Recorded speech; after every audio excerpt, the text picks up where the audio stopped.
میری زندگی میں ایک موڑ ایسا بھی آیا کہ میں اپنی زندگی سے مایوس ہوں۔ میں نے کہا کہ میرے لیے اس دنیا میں کچھ باقی نہیں رہا، یعنی اتنا بھی مایوس ہو چکا۔ لیکن آپ یقین کریں کہ قرآن مجید کی 2 آیتوں نے میری زندگی بچائی۔ 2 آیتیں۔ انسان ہے، آپ کی زندگی میں بھی اس قسم کے حالات آئے، پریشانیاں آئی، آپ مایوس ہوں گے، لیکن قرآن مجید کی یہ جو 2 آیتیں ہیں جس کی وجہ سے میری زندگی بچی ہے، جس کی وجہ سے مجھے جو ہے وہ سکون ملا ہے، جس کی وجہ سے میرے نا امیدی ختم ہو گئی، مایوسی ختم، وہ 2 آیتیں میں آج آپ کے سامنے شیئر کروں گا۔ انشاءاللہ تعالی زندگی میں اگر آپ کے اوپر کوئی بھی پرابلم ہے، کوئی بھی مشکلات آ جائے، اگر آپ اپنی زندگی سے مایوس ہوں تو انشاءاللہ تعالی یہ آپ کے جو مستقبل ہے اس کے لیے کام آنے والا ہے۔ یہ 2 آیت قرآن مجید کی ایک آیت ہے سورۃ العلم نشرح میں کہ ان مع العسر یسرا، ان مع العسر یسرا۔ قرآن مجید میں اس صورت میں 2 مرتبہ اللہ حضرت نے فرمایا کہ بے شک ہر تنگی کے بعد، ہر مشکل کے بعد آسانی ہے۔ صرف ایک بار نہیں ارشاد فرمایا بلکہ 2 بار، یعنی یہ کہ بعد دیگر دوبارہ اسی آیات کو ریپیٹ کیا کہ بے شک ہر تنگی کے بعد، ہر مشکل کے بعد آسانی ہے۔ یعنی جب بھی آپ کی زندگی میں کوئی مشکل آ جائے تو آپ مایوس نہ ہو۔ یہ جو مشکل ہے یہ ہمیشہ نہیں رہتی، بلکہ اس مشکل کے بعد اللہ رب العزت کے اس قول کے مطابق یہ ضرور و ضرور آسانی آئے گی، آسائشیں آئے گی، راحت آئے گی۔ لہٰذا قرآن مجید میں جو اللہ رب العزت نے ارشاد فرمایا نا وہ ہو کر رہے ہیں۔ تو ایک یہ آیت کہ یہ جو میری زندگی ہے، جو اس وقت جس کیفیت سے میں گزر رہا ہوں، یہ کیفیت ختم ہو، یہ ہمیشہ نہیں رہتی، بلکہ اس کے بعد آسانی آئے گی، میری زندگی میں چین آئے گا، سکون آئے گا۔ دوسری آیت کہ جس کی وجہ سے میری زندگی بدلی وہ ہے قل یا عبادی الذین اسرفوا علی انفسهم لا تقنطوا من رحمت اللہ، کہ اے میرے وہ بندے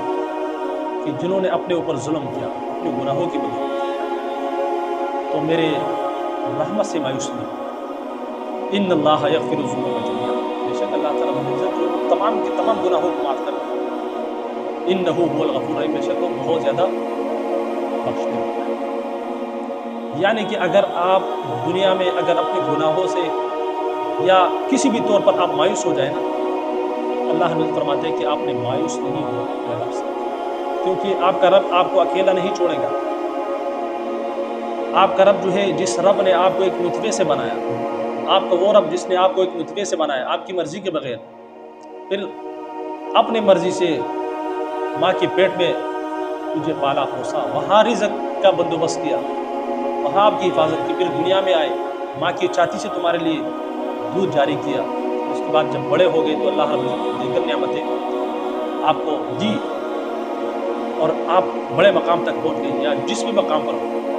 یہاں تک جب اللہ رب العزت نے آپ کو پہنچایا ہے، کسی اور کے سہارے کی آپ کو ضرورت نہیں پڑی ہے، یا اگر اسباب کے تحت پڑی ہے، لیکن حقیقت میں جو اللہ رب العزت نے آپ کی پرورش کی ہے تو وہ رب آپ کو کبھی اکیلا نہیں چھوڑے گا، وہ رب آپ کو کبھی اکیلا نہیں چھوڑے گا، بلکہ وہ رب آپ کے ساتھ ہے، ہمیشہ آپ کے ساتھ رہے گا۔ اسی لیے اللہ رب العزت نے قرآن میں کیا فرمایا، الیس اللہ بکاف عبدہ، کیا میں اپنے بندوں کے لیے کافی نہیں؟ الیس اللہ بکاف عبدہ، کیا اللہ اپنے بندے کے لیے کافی نہیں؟ تو لہٰذا جب آپ مایوس ہو جائے تمام چیزوں سے، ہوتا یہ ہے کہ ہم دیگر جگہوں پر دیگر اسباب کے تحت جو ہے وہ اپنی مایوسی کو ختم کرنا چاہتے ہیں، اس رب کو بھول جاتے ہیں، لیکن وہ رب ہمیں احساس دلاتا ہے، آخر میں ہم اپنے اس رب کے پاس مل جاتے ہیں۔ تو لہٰذا اسی لیے اللہ رب العزت فرماتا ہے ادھر ادھر کیوں بھٹک رہے؟ یا ایھا الانسان ما غرک بربک الکریم، اپنے رب سے کس چیز نے تمہیں دھوکے میں ڈالا ہے؟ ادھر ادھر بھٹک رہے، آخرکار اللہ کے در پر ہی آنا ہے۔ تو پھر اللہ رب العزت نے فرمایا کہ الیس اللہ بکاف عبدہ، کیا میں تمہارے لیے کافی نہیں ہوں؟ تو جب اللہ کسی کے لیے کافی ہو جائے نا، جب آدمی اپنے آپ کو اللہ کے حوالے کر دے کہ وہ رب جس نے مجھے ایک نطفے سے بنایا اور پھر میری پرورش کی، ماں کے پیٹ میں اس دنیا میں بھیجا، تو وہ رب میرے لیے کافی ہے۔ اپنے آپ کو اس کے حوالے کر دے۔ جو شخص اپنے آپ کو اللہ کے حوالے کر دے، کیونکہ ہم اللہ کی امانت ہیں،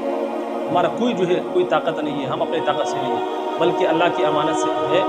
اور ہم اپنے آپ کو اگر اللہ کے حوالے کر دیں، یعنی ہمارے ساتھ جو کچھ بھی ہوگا وہ اچھا ہوگا، اللہ حضرت ہمارے ساتھ اچھائی والا معاملہ کرے، جسے اللہ کے ساتھ آپ ظن اور گمان رکھو گے ویسے ہی تمہارے ساتھ معاملہ ہوگا۔ جب آپ اپنے آپ کو اللہ کے حوالے کر دیں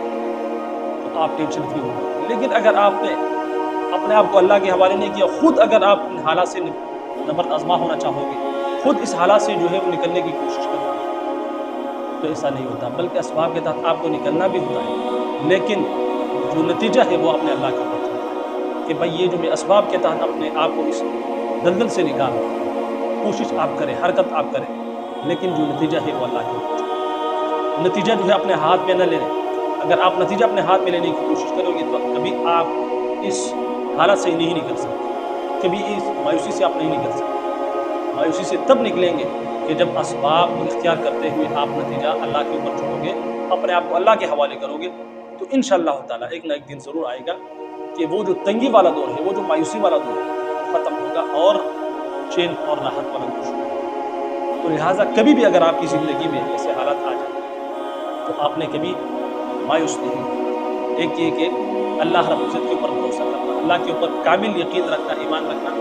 اور اس رب کے حوالے اپنے آپ کو۔ اسباب کے تحت آپ نے کوشش کرنی ہے، جدوجہد کرنی ہے، لیکن جو نتیجہ ہے وہ اللہ کے حوالے۔ آپ اپنے آپ کو اللہ کے اگر حوالے کرو گے نا تو انشاءاللہ تعالیٰ یہ جو ٹینشن ہے وہ